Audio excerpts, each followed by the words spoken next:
It was not new when I bought it. It was used. It had been, as far as I know, was a one-owner gun. My gun shop guy inspects firearms.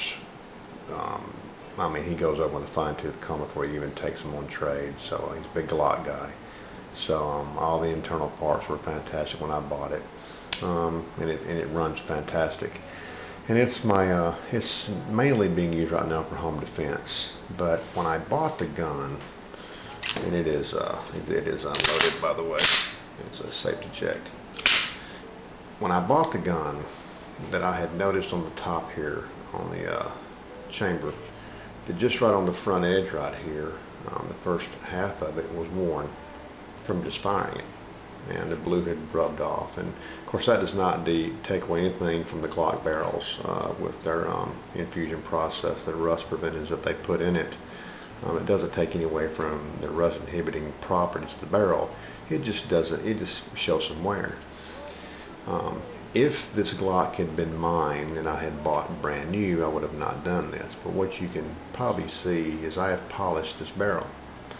And I've obviously taken and polished the front part of it as well. So we'll kind of go over real quick what I did and how I did it. I just did it on a Saturday. I was bored and wanted to kind of make this gun my own. It was somebody else's before mine. It was mine, so I said, okay, well, we're going to make it my own. So to kind of give you an idea of what I've done to it. And you can do this with a Dremel, you can do this on a grinder with a buffer wheel, or you can do it like I did it. And you can do it with just elbow grease, and that's what I did. There's still a light tinge of the bluing on the barrel itself, but for the most part, what I've done to this barrel, I've taken it down and pretty much got all the blue off into a nice shine. Now, I'm probably going to take this to my buddy who's got a wheel, and he can actually turn this thing into a mirror finish. But this is just what I've gotten to so far. And my camera's horrible, and I'm not going to turn on the autofocus because it makes this crappy chirping sound, so I'm not going to do that. But you can kind of get the idea of what I've done. It looks beautiful. Now what I did is I just used regular flits. We all seen the flits before. And semi-chrome polish is what it is, and then some 4/0 steel wool. And what you do is just I start off with the flits first, and just put a little dab on there, and you just begin working. Patiently working the whole thing, and you wipe it off as you go, so your progress, pull it back on, and continue working. When you get the flits to where you think you're going to go, you can take the semi-chrome polish, and then you can actually start putting a polish on it. And after about a day or two, this is kind of what I've come up with. And I haven't polished it in about 6 weeks. This has been about 6 to 8 weeks ago since I've done this. But since then, that's what I come up with.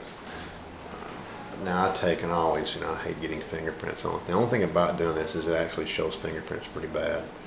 And I'm real meticulous about that with my firearms. But I just thought I'd show you guys that. Maybe something you may want to do on a Saturday or an evening when you're kind of hanging out at the house. There's nothing really to do. But it's, to me, it really sets the firearm off. Just gives it that nice shine, and it really sets it off. But like I said, that's my little project I did. You can do it with a little elbow grease, watching TV, watching a movie, watching YouTube even. Like I said, guys, that's a little project I've done on my Glock 19, and you want to try it out on one of your guns that you want to kind of personalize yourself. Lord bless you guys. Good night.